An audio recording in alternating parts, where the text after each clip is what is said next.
thank the Lord. He's been so good to us. He's been really good to us. There was a story I want to tell you.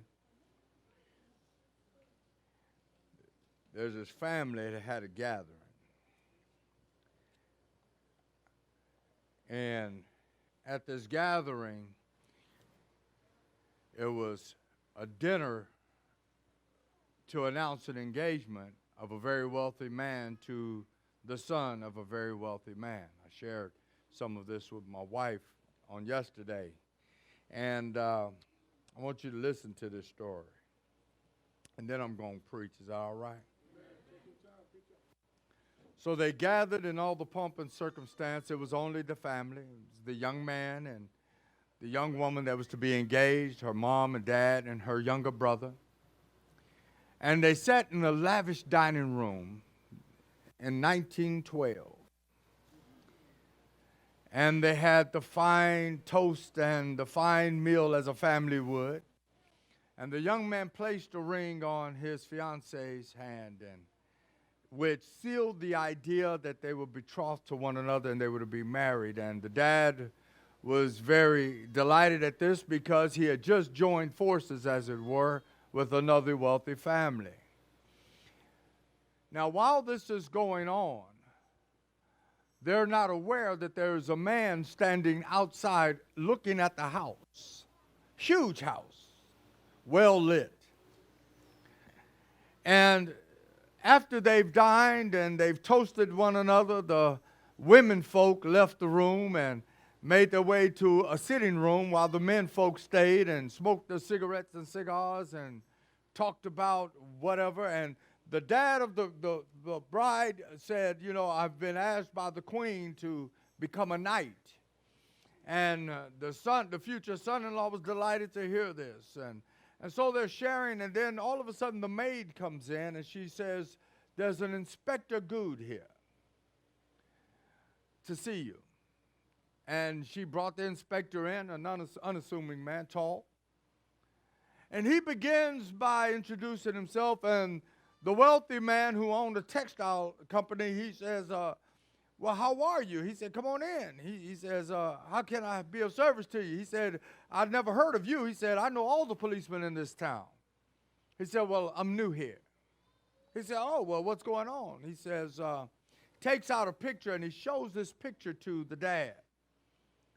He says, do you know this young woman? He says, I don't think so, although you could see that there was a spark of recognition. And he says, well, she once worked for you. He says, her name. And he puts the picture back in his pocket. And the man begins to tell him how he knew her.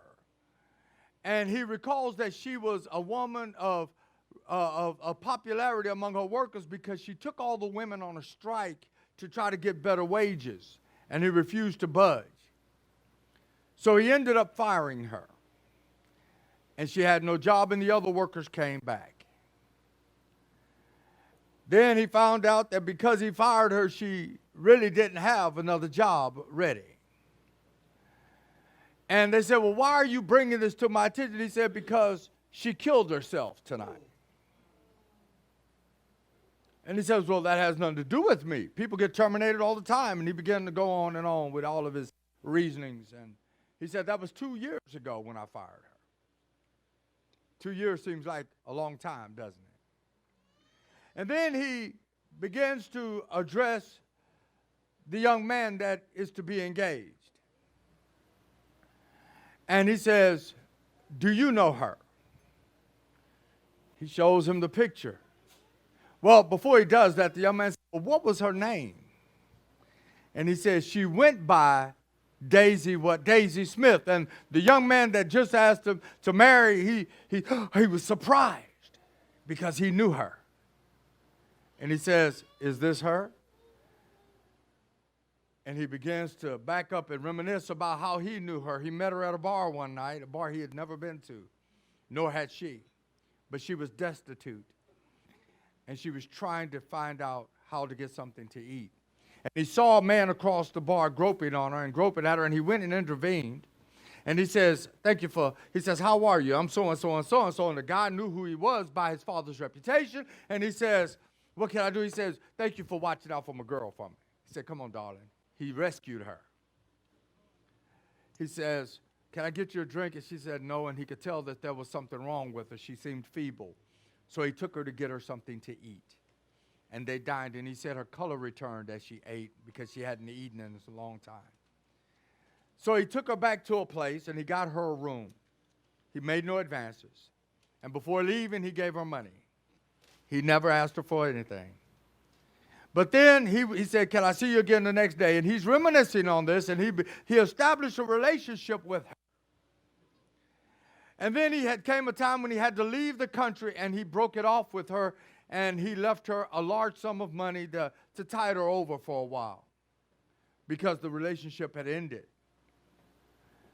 And so she took the money. He said, well, what does that to do with me? He said, when did that happen? He said, that was around last September or so. He said, well, what does that have to do with it? He said, well, what happened to her? What did she do? He said, when you gave her the money, she went somewhere on vacation to reminisce about the nice relationship she had with you. He says, wow. He says, but she was without work. She came back and she got a job at a retail store. This was unknown until the daughter came into the room and said, what's going on? What's the delay? And the father said, this has nothing to do with you. And he said, no, let her stay, the detective says. And he tells the young lady, he says, do you know this woman? She says, yes. What happened to her? Why do you ask? He says, because she killed herself tonight. And she says, really? He says, how do you know her? And she said, I know her because my mom and I went shopping. And her mother was fussing over the young lady was an adult, and she was fussing, you shouldn't wear that. And she said, Mom, will you stop? Leave me alone. I can dress myself. I don't want that. I want to try this. And so she said, Mother, please let me try this. She said, why are you doing this? She said, can I try this on? And so the saleswoman that was taking care of him called this particular young lady and says, can you take her and help her get changed? She wants to try this on. So she takes it and she tries it on. She stands in the mirror and she says, I don't think this color does me well. And she sees in the reflection the young woman smile. And she's offended at the smile. And she says, what are you laughing at? Do you know who I am? Why are you laughing? What is that smirk on your face? I want to see the manager. And she had her fired. Again, she's found destitute with nothing.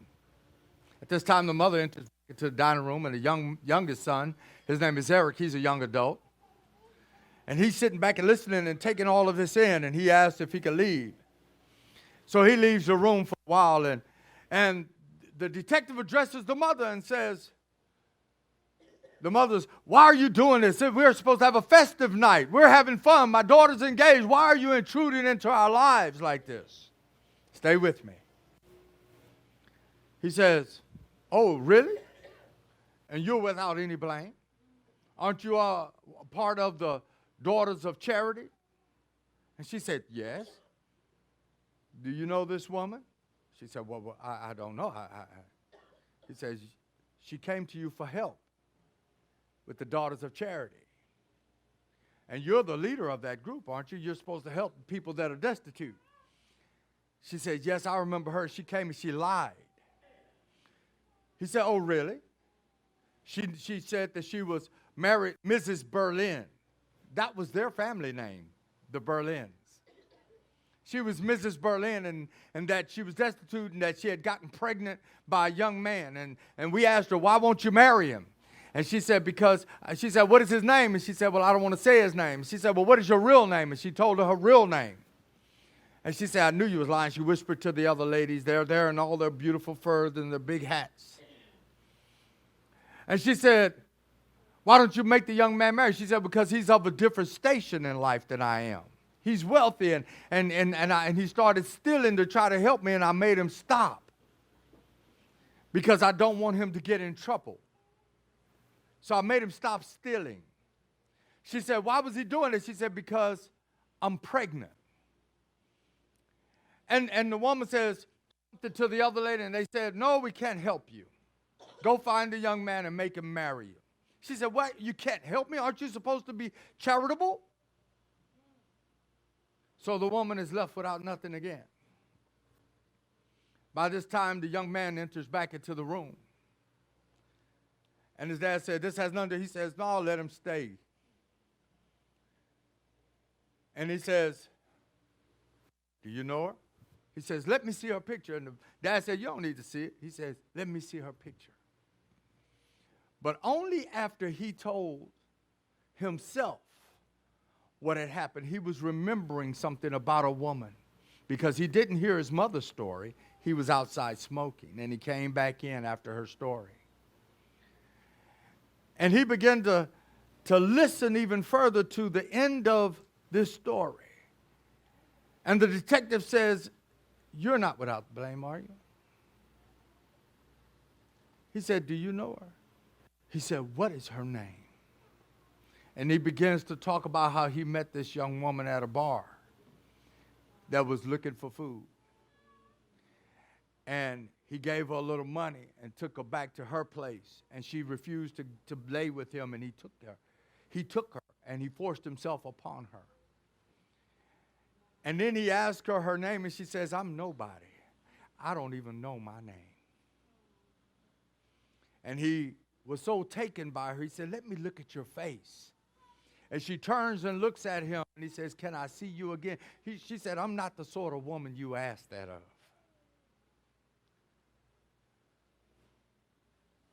He says, how did she die?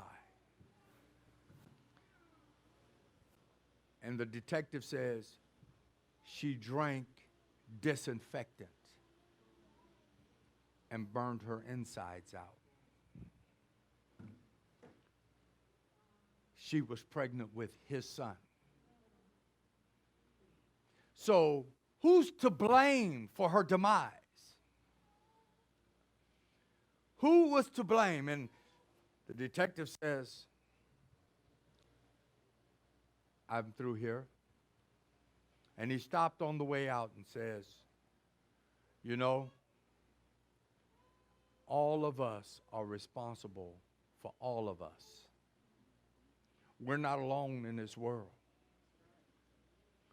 You never know how you're treating someone or how it will affect someone's life. He said, but in the end, we'll all know because this world is going to burn. He says, all of you should think about what you've done. No sooner had he left, they convinced themselves that he was pulling their leg.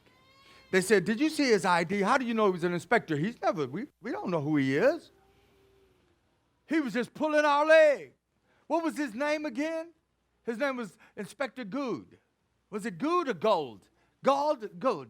What was his name? They couldn't even recall his name. Called the maid in. Did you get his credentials? What did he say his name was? And she said, Good, or something like that. And they begin to celebrate because they said, oh, this was a kid. This is not true. So the big rich guy called the police station and said, has there been a woman that committed suicide? And have you ever heard of Inspector Good? And they said, no, we never heard of him, and we have no report of a suicide or anything like that. And they said, see, there was a hoax. How do we know? He may have shown us different pictures. We don't even know whose picture, if we looked at the same picture because he didn't show them to us at the same time. Isn't that like going to church, hearing the truth, knowing the truth about yourself, and the minute you leave, you forget what you heard about yourself? He pronounced G-O-D as good. See, but we don't want to believe it can affect someone, do we? The next thing you find is that this detective is standing in an alleyway looking up into an apartment, and he sees a young woman whose face was on the picture, and she's finishing an entry into her diary and laying the picture inside of the diary. She looks out the window directly at him and sees only the street, and he sees her. She leaves and she goes to an amphitheater of sorts, and she takes out a bottle, and it's late at night, and she looks at this bottle, and she drinks what's in it. And she begins to gag and vomit, and they rush her to the hospital. And in the hospital emergency room, they're trying to pump her stomach. And she looks past the nurses, and she sees this inspector in the room. But no one else does. And once she sees him, she closes her eyes and she dies. All of this isn't known to anyone but the people present. He takes her hand and sits with her. The nurse goes out and talks to the other police officer in waiting to see what happened. And they look back and they don't see anyone but this dead woman. We go back to the house now, and the phone rings. And the laughter is there, and they're celebrating the relief and all of these things. That it was just a big gag until the phone rang. And the big rich guy gets information that the woman you just described dying the way you said she died, she just died. Don't kill somebody with your spirit. Don't kill somebody with your greed and your ill regard towards them. Everyone is important to God. How are you living? Do you take for granted, do you want to think somebody's laughing at you just because they smile? Do you wish them ill because they don't dress like you or think like you or laugh at your jokes? Do you want to, I hope they. And yet you go to church and you hear the word of God encourage you to love one another, and then you leave and you forget that he was talking to you. What if it was your daughter's picture? What if it was your son? We all belong to somebody else. Paul writes in the book of Galatians, chapter 5. Paul tells us in chapter 5, verse 18, he says, "For brethren, you have been called unto liberty." Only, he tells us, don't use this liberty for an occasion to the flesh, but by love serve one another. Sensitivity is sometimes an asset. Being considerate is always an asset. Humility outweighs Hakmat anytime. How many of you just said, what did he say? How many of you? I want to see your hands. I said Hakmat. How many of you know what it is? Yet all of you have lived in that state at one time or another. All of us have.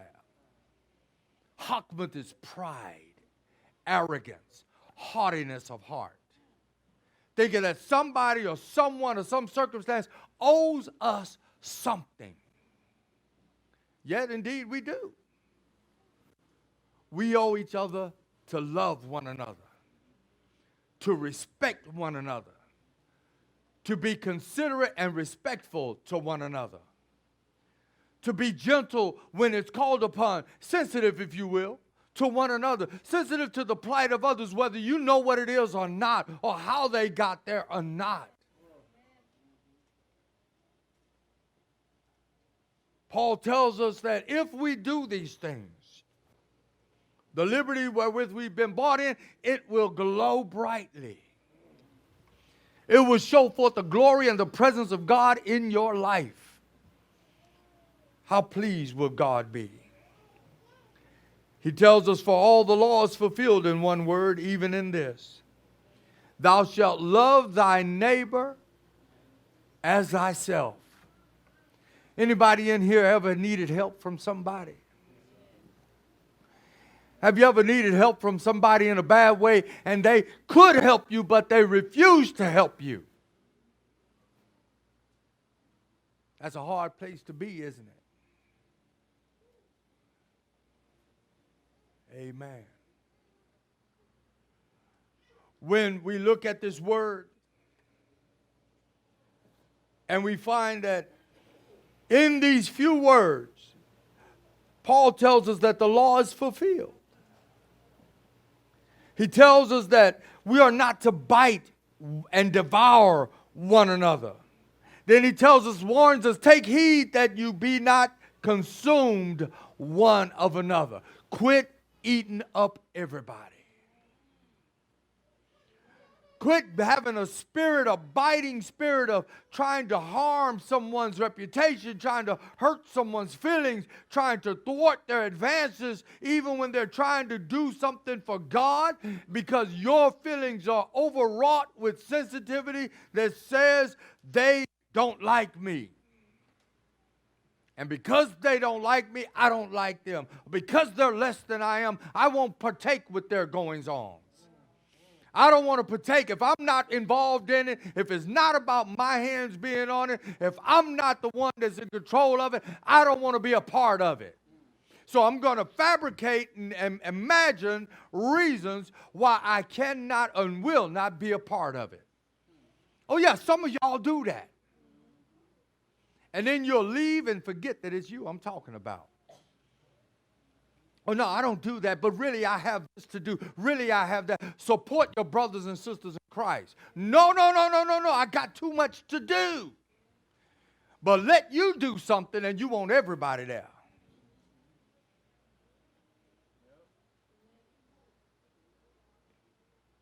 But you don't think it has an effect on anybody because you really didn't hurt anybody. You really didn't mean to hurt anybody. You didn't think God cared. You think God cares about the person sitting next to you? What about you? You think God cares about the people sitting next to you? What about the people sitting in front of you? People sitting beside you. That's why we live in a world where people don't fear God enough to care about how they make other people feel. People don't care.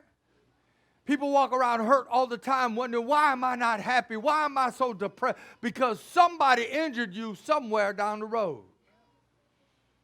And they didn't care. And somebody that did it probably went to church that morning. People are trying to injure children. They're sending transvestites into schools to read to kids, and dumb parents are enjoying it. Because they don't know the damage they're doing to their children until they read about how many bodies they told the police to go dig up somewhere. Young man, he planned to kill someone and had a room built, modified. Just recently.